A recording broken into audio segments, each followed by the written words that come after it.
So I want to share a story with you today that I heard from Bob Meyers, who was a sports agent for 14 years. He was the general manager of the Golden State Warriors, and he now works at ESPN. And he was talking to the Harvard Business School graduates, and he was the one that was responsible as a general manager of the Golden State Warriors for firing Mark Jackson, which was somewhat controversial because Mark Jackson was trending. He was doing a really good job, and then there were some rumors out there. And then he brought in Steve Kerr. Now, for those of you that don't know about Steve Kerr, and before I tell the story, I'm going to digress here for a second and let you know that the reason that I have the stickers on my hat is because when I grab my hat with my fingers, it allows me to not smudge the hat when I'm moving it or taking it on or off. So that way it preserves the hat for a longer period of time, because I know it's probably driving some of you crazy, like, this guy's telling a story, and why didn't he take the stickers off of his hat? And I like the flat brim. And shout out to Crystal Bradford, whose story, if you don't know her story, what a journey, what a human, what an amazing player. And so proud of her for earning a roster spot with the Las Vegas Aces. And she will be coming on my podcast, the Sports Daily Podcast, probably during the All-Star break this year. So stay tuned for that. But now back to the story. So he hires Steve Kerr. And again, if you don't know who Steve Kerr was, his dad was unalived overseas as he worked for the military. And that happened while he was in college at the University of Arizona. Now, I had one of his teammates who ended up going on to play Major League Baseball, Kenny Lofton, on my podcast, if you ever want to hear that story and him talk about him and what a competitor he was. He played for Lute Olson at the University of Arizona, and then he went on in the NBA and had a great career. He went on to play in the NBA and had a great career. He played for Phil Jackson and won 3 rings with Michael Jordan. And then he played for Greg Popovich at San Antonio. So he knew a little something about coaching. Now, when he was hired, he had never coached before.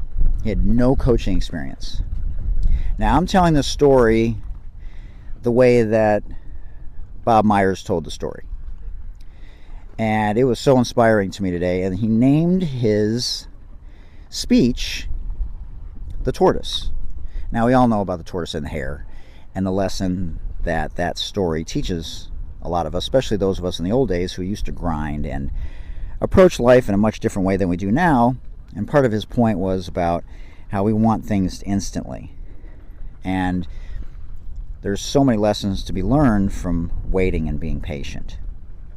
So, one of the first things that Steve Kerr did when he got to Golden State, now, obviously, he had the Splash Brothers. You know, he had Steve Kerr, a future Hall of Famer, arguably one of the top 10 players of all time, greatest shooting guard of all time, arguably.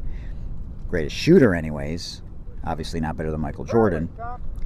And he asked Andre Iguodala, who was a starter and who was going to be a Hall of Famer, to come off the bench and be the 6th man.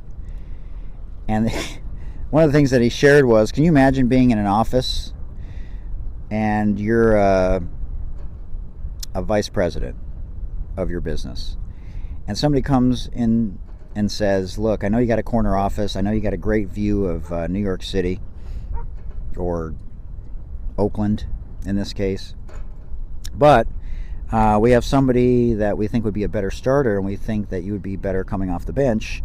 And so we'd like you to take this office back here. It's a cubicle. You're not going to have as good of a view, but it's better for the company. And what was his response? His response was a Hall of Fame response. Whatever's best for the team. Now, Bob Meyers thought he was crazy for even suggesting this. So they go on to make the playoffs that year. with Andre Iguodala coming off the bench. And they made it to the finals. And Golden State had a video guy. He was 25 years old. His name was Nick.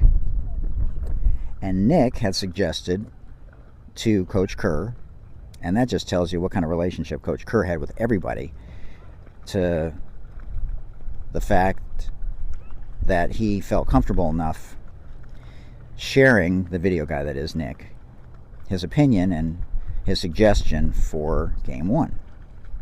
And the suggestion was that he starts Andre Iguodala. So he ran it by Bob Meyers, and he's like, look, man, if you're going to do it, do it. Because Steve was like, well, maybe I'll bring him in the first minute. You know, I think it would be a nice gesture since he's come off the bench all year now that we're in the finals. Now, some coaches would say, man, don't mess with something that's not broken. So he started him. They got down 8-0, and they went on to win the game. And basically, he told Bob, if it had not worked out, if they had lost that game, he would have taken the brunt of that decision. But since they won the game, he gave credit to his 25-year-old video guy, Nick. And I just thought it was an amazing story that he shared, because what an amazing person, because I'd never heard that story before, and I've been coaching college basketball and basketball for 33 going on 34 years. And there have been situations where I thought to myself, this player probably can't come off the bench, and this player is probably better coming off the bench. And so I just thought it was an amazingly inspirational story, and that was not something that was easy probably for Steve Kerr, but being around the Zen master Phil Jackson, as well as Greg Popovich and his dad, and Lute Olson in college, taught him some of the nuances and some of the risks that you had to take if you're going to be a great coach. And obviously Steve Kerr has gone on to win 4 championships. So I hope you enjoyed this story today. Now, what are you going to do to be a better leader now? And go follow your passions and continue to learn no matter how old you are, and be patient and trust your instincts. See you next time. Peace.